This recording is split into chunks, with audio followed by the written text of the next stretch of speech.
Qur'an allows marrying Christians and Jews, but is that for all times and places?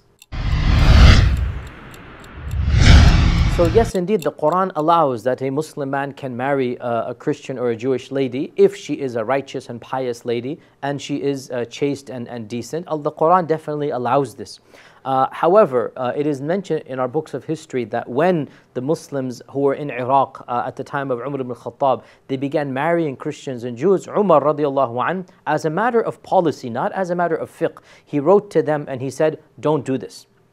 They wrote back and they said, O Amir al-Mu'mineen, O leader, didn't Allah allow the men to marry Christians and Jewish ladies? And Umar ibn Khattab said yes. So he's not saying it's haram, he said yes. But if you, O men, start marrying the Christian and Jewish ladies, then who will marry our ladies, right? So Muslim ladies, Muslim women, they cannot marry Christians and Jews. So if we, Muslim men, start marrying people of other faiths, who is going to marry our women? That's the first point. The second point, obviously, when we are living in situations where we're living in secular lands or non-Muslim lands, the issue of a divorce taking place and the children and the religion of the children becomes a very big and contentious issue. How many cases have we all seen where a divorce does take place and the children are then raised as non-Muslims, and that's not something that obviously we are happy about. So even though theoretically perhaps yes it is permissible, but realistically or practically one should think very, very, very long and hard, and it is not something that